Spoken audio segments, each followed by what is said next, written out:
Welcome to yet another edition of Fresh Off the Boat. I'm delighted to be chatting with Naima Sood.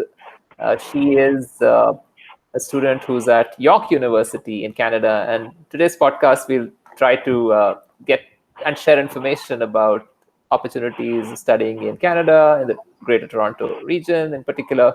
So, the first question to you, Naima, is tell us about your school and the college within York University that you're at, and how has your journey been so far? Hi, nice to talk to you all. So I'm Naima. I'm in my third year of sociology, doing a minor in communications. I'm at the bilingual campus of York at the Glendon campus. It is located in North York, the rich and upper part of Toronto. My last 3 years at York have been absolutely something that I cherish. It's been the most wonderful experience, and the opportunities that I've received being at this college has been something that is really changed me and helped me evolve and grow as a human being. I've been involved in various student clubs and sat in various different committees. So, let alone this year, I was helping out with UNICEF at York. I became one of the executives for the UNICEF at York Club and helped fundraising for kids in war-torn areas. I also am sitting on the new Glendon Principal Search Committee, which is helping my college find a new principal.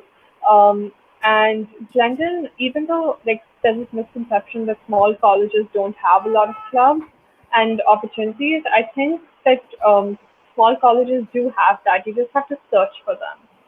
It's interesting when you say small because the word small doesn't get associated with Canadian universities. So how does the York University system work in particular because of the two campus, one university concept?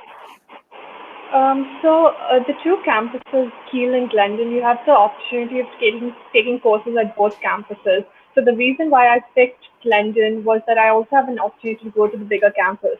So you can do your major and minor at the Keele campus and come back and stay at Glendon, or vice versa. So you have the best of both worlds there. And also, Kiel, like you can go to Kiel and join clubs and everything there, and we have a shuttle bus that goes between campuses for free, and it's 40 minutes. So you get the best of both. So tell us a little bit about Glendon. How small is small compared to a liberal arts college, let's say, in the US? Um, Small would be around the same size as Sarah Lawrence So like in New. 1,500, Yeah, 2,000 students.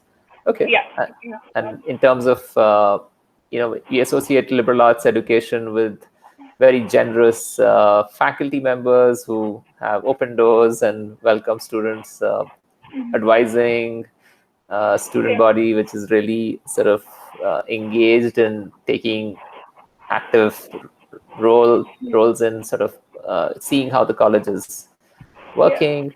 Is that all? Is it similar to what you Yes, experience it's at Glen? exactly the same. You can actually walk into your prof offices at any point, have a conversation with them about internship opportunities, research opportunities. You don't even have to email them to set up meetings. They just say, "Hey, I'm in here. Come and meet me now." And that's the great part about it. These opportunities of meeting academic advisors is also super easy. They have walk-in appointments, drop-ins, they reply to your emails really quickly. So I think the great part about a small college is how easily and quickly you can access the services available.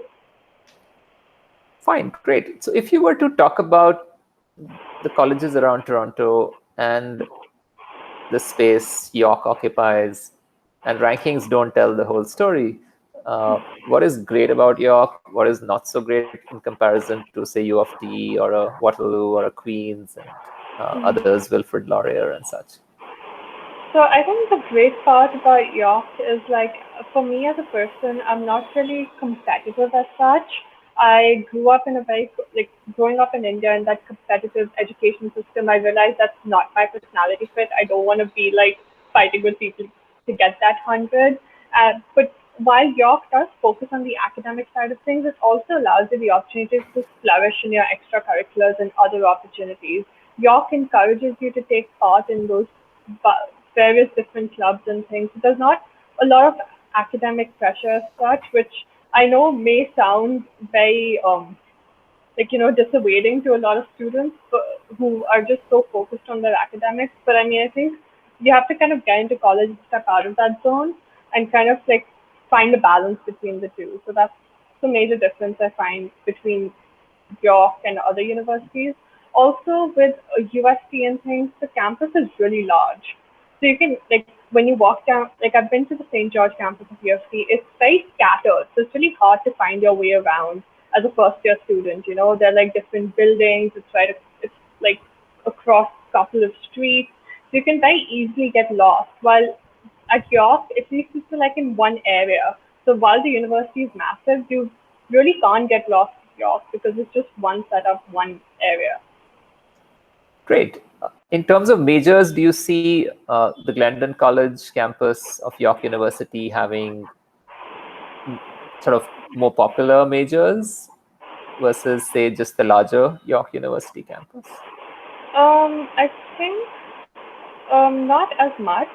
Like the Kiel campus is definitely more popular because a lot of the students that come in are looking to go into sciences or technology. Hence, the bigger campus is more popular. And Canada isn't really known for its liberal arts system. So York, like Glendon's the only college that offers the liberal arts system. So it still needs to get discovered and more information needs to be given out that there is a liberal arts college in Sure. York. Do you have other examples in Canada, not necessarily in Ontario, which sort of follow a more liberal artsy sort of system? Not really, no. So, okay, not that you know of. Yeah, obviously there are a few in Vancouver area, Quest University and Mount Allison in the Northeast. So, when you say liberal arts, does it really give you the flexibility? Does it really allow you to change your major and things like that? Yes, it definitely does. I mean, in my second year, I had the opportunity of adding a minor in communications. I didn't want to switch out of my major because I love sociology that much.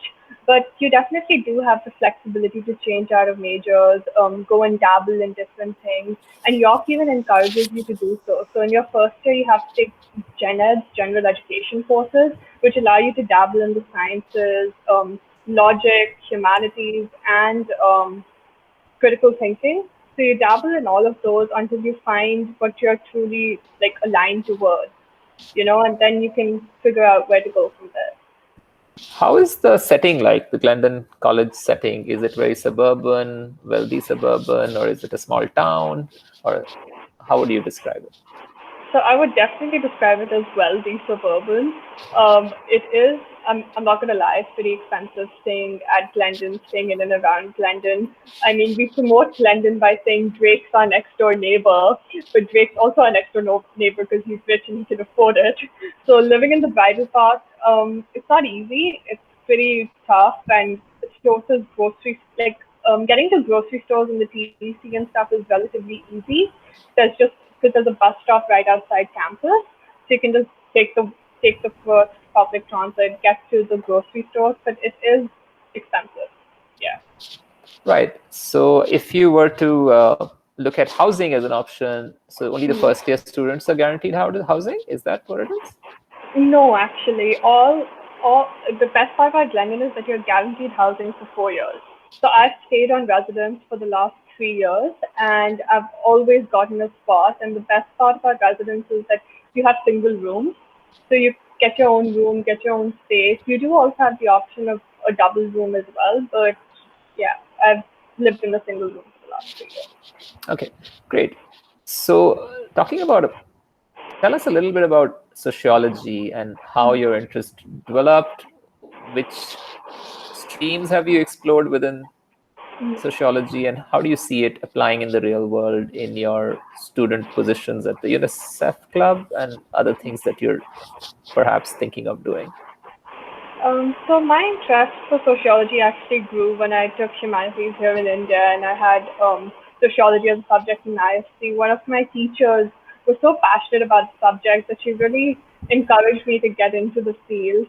And I love studying about society and social media and politics. So going into my first year at Glendon, when I took my major sociology, I dabbled in a variety of different courses. I took courses about crime. I took courses on population in Canada, and I think what interested me the most was the comparisons that I could draw between India and Canada, coming, like one's a developed nation, one's a developing nation, and just the between the two, you know, trying to write thesis papers and things on the same really made my interest grow about comparing these two societies and their development. Great. Have there been any major influencers, professors, or authors who you feel people should know more about? Yes, so I recently have been reading this author called Yuval Noah Hariri. His book on 21st Lessons for the 21st Century. I previously read Homo Sapiens and Homo Deusirus, and that book gave me so much of perspective into what the past was, what the future was and what the present is according to him. And the things that he spoke about media and technology and Facebook and confirmation bias theories really interested me and made my love grow more for studying about the media and society. Great. What are the internships or opportunities on campus or outside jobs that you experienced so far, and what are you looking forward to do next? So there are a lot. Finding jobs on campus is hard being an international student because of the fact that most of the jobs are reserved for Canadian students because of the fact that they have OSAP loans to pay off and things. So they mostly keep those jobs for them. So it's really hard to actually find a job. I had to really kind of weed my way through to get jobs. For the first term, I worked as an administrative assistant to the admissions department. So that opportunity I got honestly was just by asking around. You really have to kind of go around different neighborhoods, go around campus, look at different clubs, look at different avenues to find a job. I also kind of went around with a friend in Toronto handing out my resumes to find a job as a yoga teacher, and I did end up getting one, and I taught kids yoga for a little bit in Toronto. So there are opportunities. It's just about finding your way through them. And Glendon also has this great network called Glendon Works, which is an online website where you can go ahead and look for opportunities, and employers post opportunities about whether they're hiring and you can apply. So yeah. Great. I think you mentioned about yoga, and I've been following that last time we met. Uh, how did your interest in yoga arise, and then what have you done? What's your journey with yoga been so far, and how it's impacting the rest of your life? So my journey with yoga actually began when I was, I think, around 6 or 7, when my mom kind of forced me into going to kids yoga camp, and it was during the middle of the summer, and I'm like, why am I waking up at 7 a.m. to go for yoga camp? No 7-year-old classes. But I went for it, and I found my love for yoga there with all these other kids who were just trying to get into all these cool asanas like the headstand and the handstand. And since then, I've been on this spiritual journey of finding my inner balance with yoga. I decided to get my teacher's training certificate after I really wanted to spread the message of healing and love and growth, because there's just so much of negativity in the world right now that I really wanted to just spread that message around. So I went and got my teacher's training certificate in yoga, and it's really impacted my life in Canada as well. I'm definitely a more calm person. I don't kind of get angry at the spur of a moment, and don't lose my cool. And it's really impacted my friends and people around me that I've got opportunities to teach yoga classes to my friends. There are times when my friends are having a breakdown in the middle of the day. They're like, Naima, we need your meditation to help us get through our final exams or essays or deadlines. So it really has impacted my life in a positive way, even in Canada. Fascinating. That's a great story, and hopefully inspiration, not for just for people who want to try out yoga, but any form of mindfulness and fitness. So, if you were to, uh, tell us about three strengths that you have in words, like adjectives. Which three adjectives would sort of capture your strengths? Okay. Wow.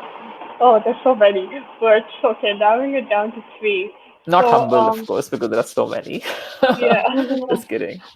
I think it would be compassionate, generous, and driven. Those would be the three that I would describe myself with, at least for now. Might change later on.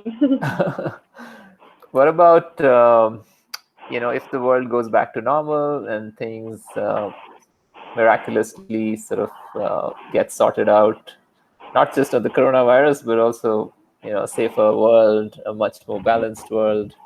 Uh, so, what do you think you would want to really change about yourself, or have already thought about changing about yourself in the last 2 months of lockdown?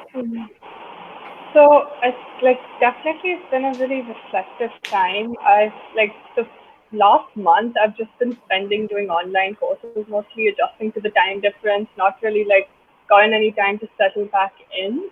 So like once I got this month off, I'm kind of just sitting and wanting to declutter my life mostly and kind of realizing I've been hanging on to a lot of material possessions and like the second thing I realized is that there's a lot to be grateful for. I think we forget about the little happinesses that we do have, about having a home, being able to access resources such as masks, having food available, and like just looking outside of the migrant crisis that's happening in India right now, with thousands of people like starving and not getting food and trying to go back to the villages. I just like sat and reflected about how I'm just grateful for everything that I have and how I want to just declutter my life. Great. So, last question that I wanted to ask you was about advice you would want to give students who are stuck in a limbo. They were planning to go to college, and high school seniors who have been admitted. They should be excited about, at this time, get all the visa work done, get vaccinations, get a packing list sort of ready. Yeah. And now they don't know if there's going to be an opportunity to even travel or get to campus in the fall. And then there's the other side where people who are supposed to graduate from university and college and looking forward to their jobs or internships. And that too is kind of now taken away from them. Many companies have rescinded their offers or deferred their sort of start dates. How do you advise people when they don't know what to do at such uncertain times? Wow. Okay. I'm also trying to figure that out myself right now, how to keep myself, positive and upbeat, especially in such uncertain times. But I mean, like, but students are just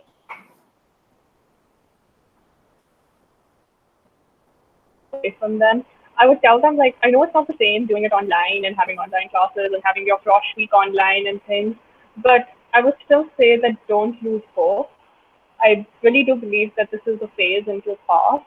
And I do know that colleges across the world, or at least from my perspective, my college at least, is working super hard to provide you with the resources that you actually feel like you're on campus. And we're slaving day and night to make sure you have a good frosh week. We can answer all of your questions and queries. So just, I mean, just keep a positive and upbeat attitude about it. And I do believe this will pass, and talk to people from across the globe, like colleges form Facebook groups, there you can interact with people, form friendships. So as much as we criticize social media, I think use social media as a boon right now. Thank you so much, Naima. Looking forward to future conversations with you. Our students who are interested in sociology or are interested in knowing more about studying in Canada will definitely gain from listening to this conversation. Even your personal growth journey through yoga is fairly inspiring, and personally, I feel a deep connection with that too. So, thank you for sharing all the things that you do with us. All Thank the best. you. Thank you. Good luck.